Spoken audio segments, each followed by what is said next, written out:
मैं doctor JP Verma, स्वामी जगतेश्वर आनंद, आप सभी का स्वागत करता हूं कल्पांत हीलिंग सेंटर एवं जगतेश्वर आनंद धाम में।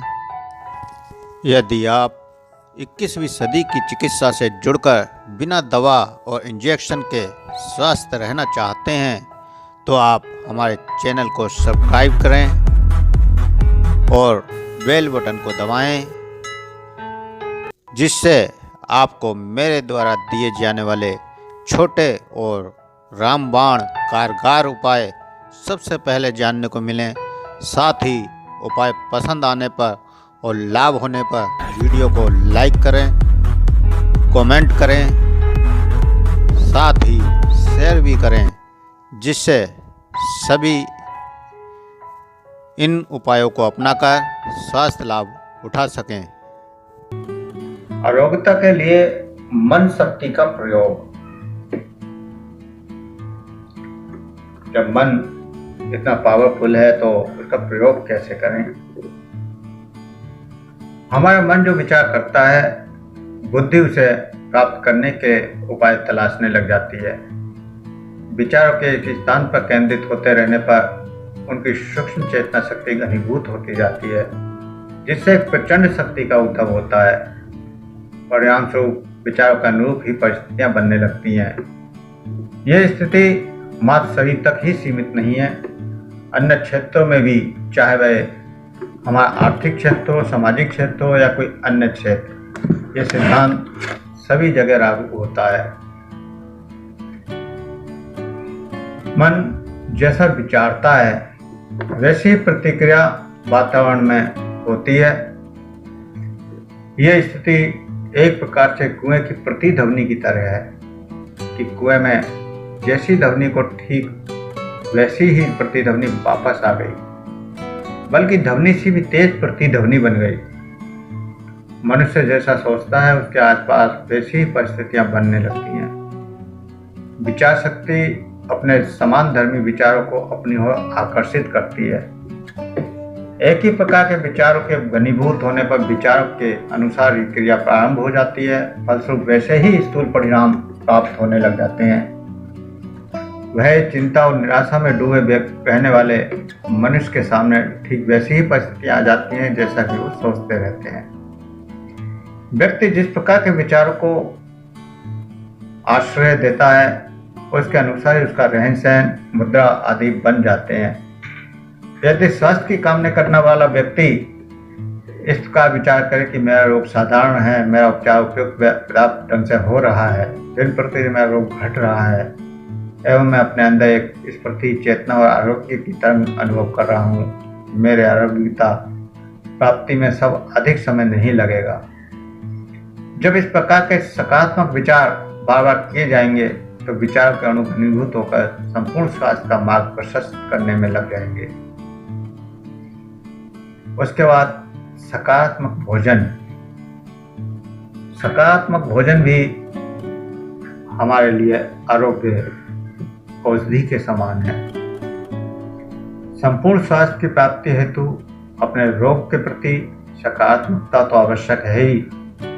इसके अतिरिक्त हमारा भोजन, जिसे प्राकृतिक चिकित्सा में औषधि की संज्ञा दी गई है, का निर्माण से लेकर ग्रहण करने तक जो मनोभाव रहने चाहिए वो समझना आवश्यक है। जो भोजन ग्रहण करते हैं उसके द्वारा शरीर का पोषण और नव निर्माण ही होता है। साथ ही साथ अभी तो भोजन करते समय व्यक्ति की जो मन स्थिति होती है एवं जिन संस्कारों या वातावरण भोजन ग्रहण किया जाता है, वह मनोभाव, विचार, भावनाएं भी अलक्षित रूप में भोजन और जल के साथ शरीर ग्रहण कर लेता है। भोजन कितना भी प्राकृतिक क्यों न हो, उसको बनाते समय रसोईगा के मन स्थिति एवं भोजन करते समय ग्रहण करने वाले की मन स्थिति सात्विक व सकारात्मक अगर नहीं है तो वह प्राकृतिक भोजन भी शरीर को विष की तरह कार्य करने लगता है।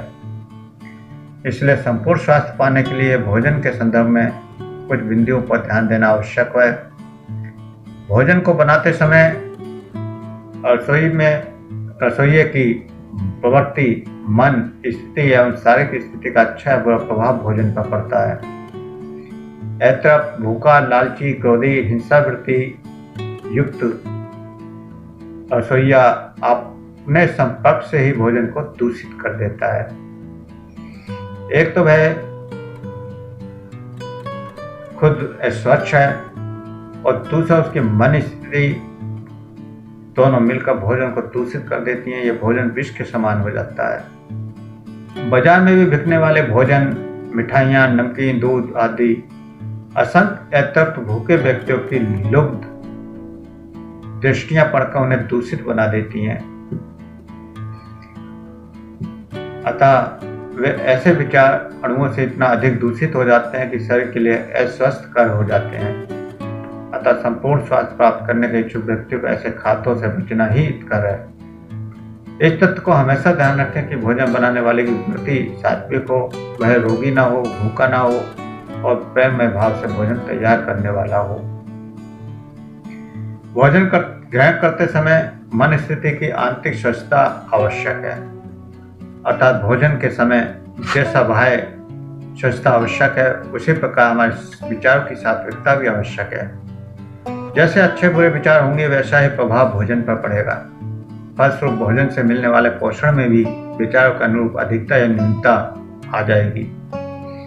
यह हमेशा ध्यान रखना चाहिए कि उत्तम से उत्तम भोजन दूषित मन स्थिति से विकार युक्त अथवा विषमय हो जाता है।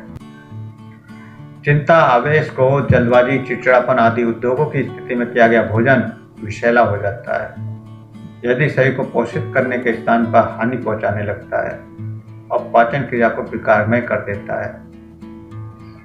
क्रोध की स्थिति में किया गया भोजन का ढंग से पाचन नहीं हो पाता।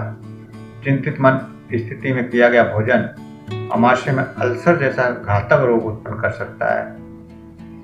इसके विपरीत आनंद और सकारात्मक विचार के साथ किया गया भोजन स्वास्थ्य पर जादू जैसा गुणकारी प्रभाव डालता है।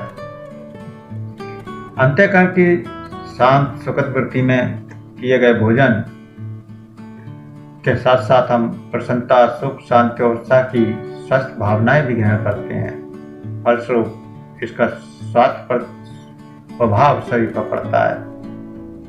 अतः भोजन स्वच्छ स्थान पर शांतिपूर्वक प्रसन्न मुद्रा से ग्रहण करें। जो कुछ रूखा सूखा प्राप्त हुआ है उसे भगवान का प्रसाद मानकर ग्रहण करें।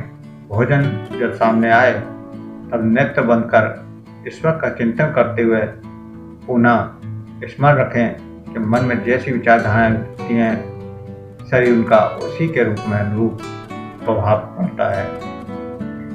बाजार का खाना, मिठाइयाँ, नमकीन या कोई भी भोजन ज़्यादातर दूषित ही होता है। उस पर हजारों लोगों के नकारात्मक विचार पड़ रहे होते हैं, हजारों लोगों की नकारात्मक दृष्टियाँ पड़ रही होती हैं। बहुत सारे भूखे लोग वहाँ से सामने से गुजरते हैं, उनके मन में उस भोजन को प्राप्त करने की इच्छा होती है लेकिन वो नहीं कर पाते पैसे के अभाव में या किसी और कारण से।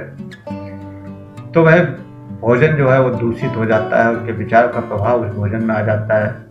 इसलिए बाजार का भोजन ज्यादातर नुकसान करता है।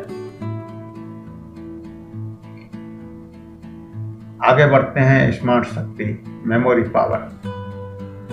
सभी व्यक्तियों को ये याद रखना चाहिए कि अच्छी स्मरण शक्ति के फलस्वरूप ही शरीर का स्वास्थ्य ठीक रहता है।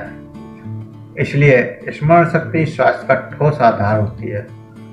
मस्तिष्क की तेज स्मरण शक्ति के लिए प्रत्येक व्यक्ति को सुबह के समय प्रतिदिन व्यायाम करना चाहिए तथा व्यायाम करने वाली जगह इस प्रकार की होनी चाहिए जहाँ शुद्ध वायु हो।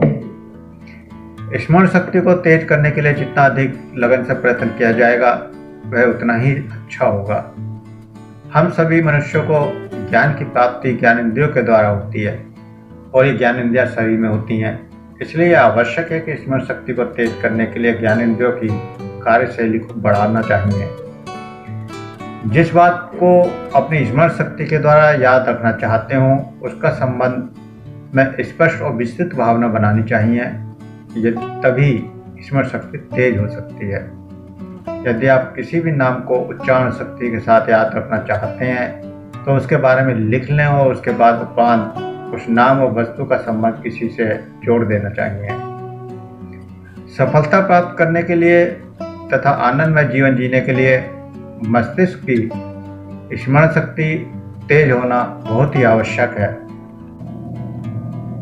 इसलिए यदि आप साहस और उत्साह के साथ किसी बात को सीखने की कोशिश करेंगे तो आपकी स्मरण शक्ति भी ठीक प्रकार से कार्य करेगी। ज्ञान मुद्दा तथा ध्यान से स्मरण शक्ति में विकास होता है। इसलिए सभी व्यक्तियों को स्मरण शक्ति को तेज करने के लिए ज्ञान मुद्दा में बैठकर कुछ देर ध्यान जरूर लगाना चाहिए।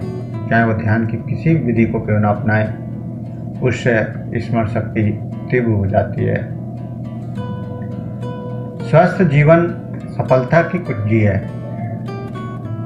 किसी भी व्यक्ति को अगर किसी भी कार्य में सफलता पानी है तो उसके लिए सबसे पहले उसके शरीर का स्वस्थ होना बहुत ही आवश्यक है, क्योंकि जब तक स्वास्थ्य अच्छा नहीं होगा तब तक सफलता प्राप्त नहीं की जा सकती है। जिस मनुष्य का स्वास्थ्य अच्छा होता है उस मनुष्य का मस्तिष्क, सोचने समझने की क्षमता तथा कार्य के प्रति निष्ठा सही होती है और तभी वह मनुष्य किसी भी कार्य को करने में सफलता प्राप्त कर पाता है।